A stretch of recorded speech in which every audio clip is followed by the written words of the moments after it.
Today we're going to talk about how to install fittings onto wire braided hose. The tools that you're going to need are a chop saw with a metal blade or a hacksaw. You're going to need the hose, wire braided. Here we're using a pressure wash hose, 3000 psi. The pressure isn't important, but what is important is the flexibility, as well as it has steel wire braiding on the inside. You need the fittings that connect to the frame, the fittings for the hook. In this case, we're using the CBL hook, which also requires a washer. Let's put the washer on. The next item that we're going to need is the tool used to press the fittings on. Here we're using the cool tool. It works fantastic. We need a lubricant, or in this case we use air brake antifreeze to soften up the hose to help press the fitting on. We need a 17 mil socket in order to drive the vise. You can use a drill or the actual ratchet itself. Drill is a lot easier. And then you need nickel anti-seize for the job. In addition, we need to blow the air line out after we cut it, and we use air to clean out the hose line.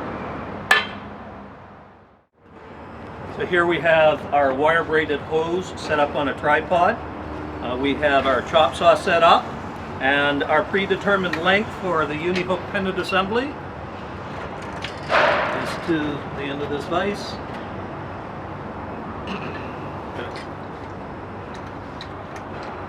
Take down our vise, and then when we cut, we want to cut nice and slow. We don't want to cut too fast, otherwise your hose is going to cut on an angle.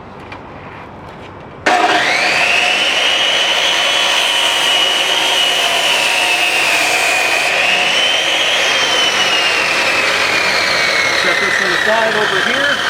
I'm going to cut a series of these.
Now that I have a few cut up, the next thing that we need to do that is quite important is blow all the particles out of the line.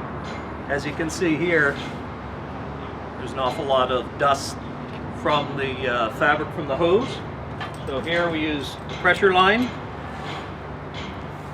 You want to place your hose into an area so when you put air through it, it's not whipping around.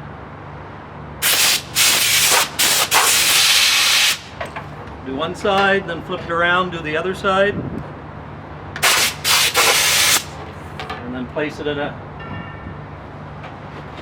area that doesn't get mixed up with the bad ones or with the dusty ones.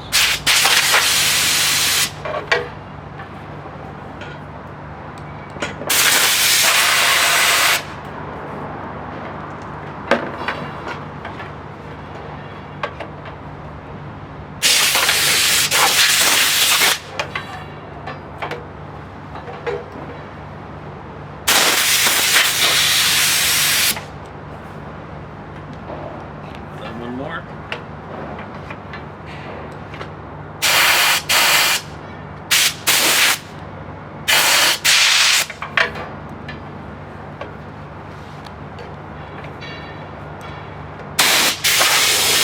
Okay, now our lines are clean. So So the wire braided hose that we are pressing fittings on today are going to be for the CBL hook. And what's important is there are different types of fittings.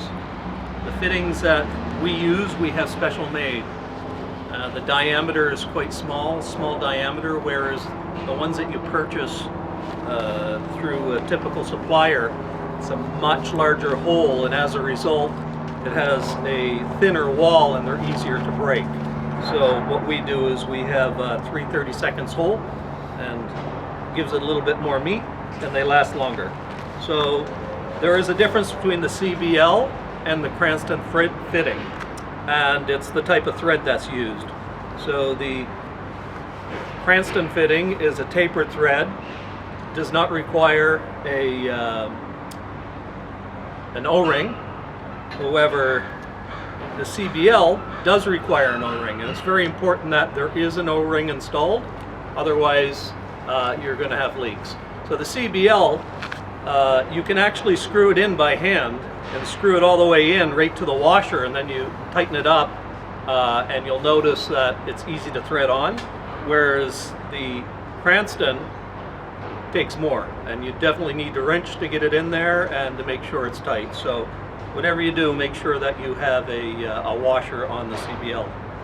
In addition, always make sure that when you're using wire braided hose that you do use these special fittings. Otherwise, we're going to have a lot of problems with broken fittings on a regular basis, because a wire braided hose is a stiff hose and it will snap the fittings over time. So,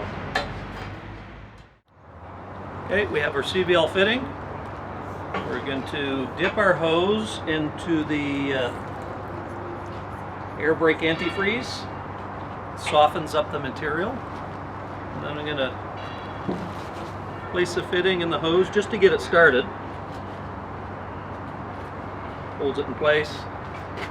Place it in the vise. You want to set the fitting in the forward vise. Snug it down. It doesn't need to be real tight, but just snug it in place. However, the back vise needs to be very tight, because there will be a tendency of the vise wanting to slip from the hose. So crank it tight. 17 mil. And then you just want to go, you want to put it on slowly. You don't want to rush it. Hose will have a tendency to want to twist a little bit, so perfect. I'm going to back off the rear vise, front vise, and there you have a perfectly seated CBL fitting on one end. We're going to flip around and do the other side. Same process. I'm going to dip it in the antifreeze, softens it up. The nipple for the quick release fitting. Get it started.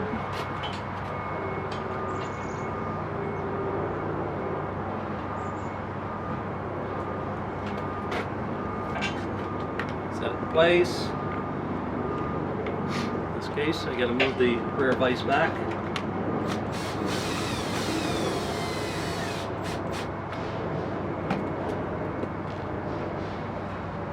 Seat the front fitting in the front vise. Clamp down really tight on the hose. Once again, nice and steady. Nice and easy, no rush.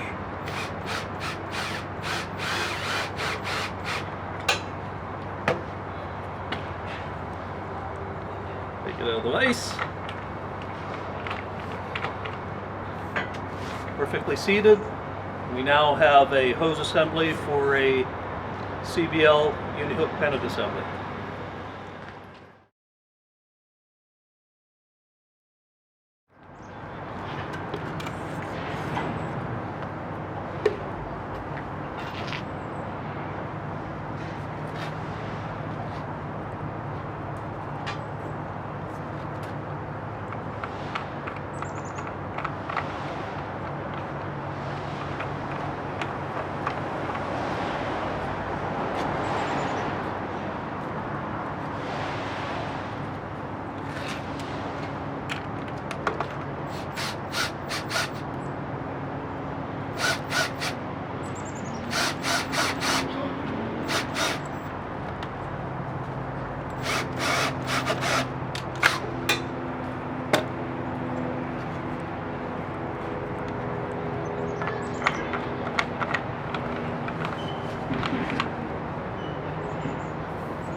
Now that we have the fittings pressed on the end, each end of the hose, what we're going to do last is lubricate the nipple itself that goes into the quick release fitting.